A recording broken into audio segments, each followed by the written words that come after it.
أكسدة الشعر، وهو موضوع جديد بالنسبة لنا، ويمكن أول مرة يبان يعني إيه حاجة اسمها أكسدة الشعر. ده اللي هنبينه وتعريف ليها، مثل الجير على الأسنان. ده اللي هنقدر نتكلم فيه، وحضراتكم دلوقتي هنبين النهارده يعني إيه أكسدة الشعر. الشعر قدامنا مغسول، ومغسول تقريبا 3 مرات، فهنبين دلوقتي إيه اللي هيطلع من الشعراية بعد كل الغسيل اللي طلع منها.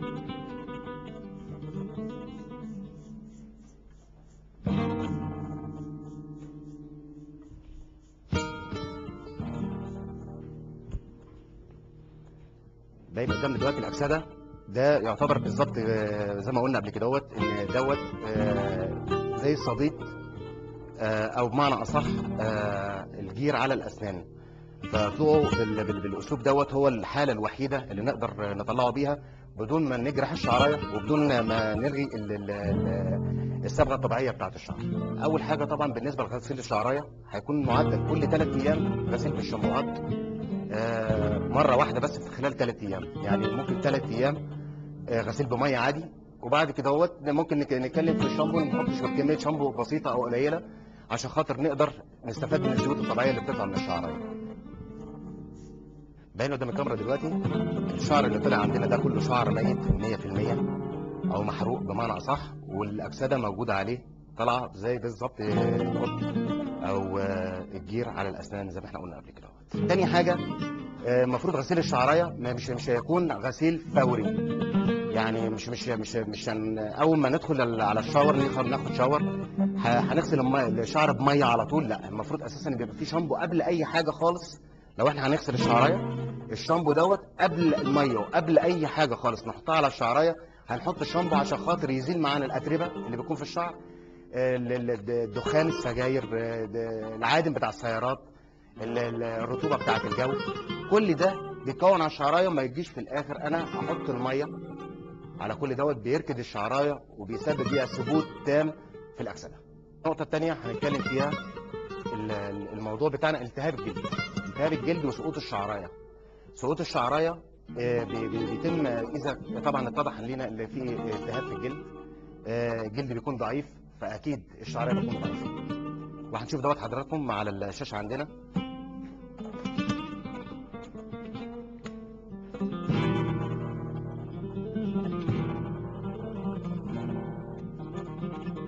واضح من الشاشه طبعا في طبقه جيريه عاليه جدا، او بمعنى اصح بنسميها القشره او التهاب الجلد.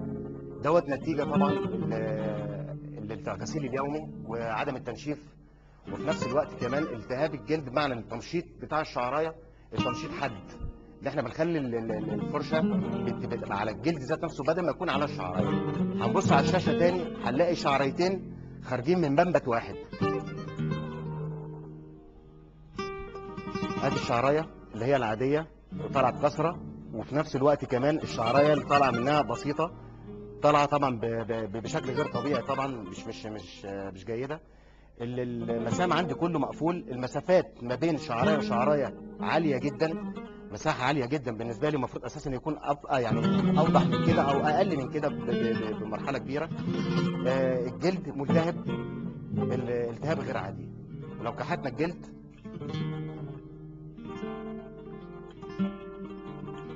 اللي بيطلع قدامنا دلوقتي اللي هي الطبقه القشر اللي هي حرمه تنفيذ الشعرايه بصوره طبيعيه. ده القشر اللي طالع من الجلد. بالنسبه للعلاج الشعر هيتغسل بصوره جيده. تاني حاجه هيساب مجفف تجفيف عالي جدا. هنستعمل مطهرات خاصه للجلد مصرح بيها من وزاره الصحه.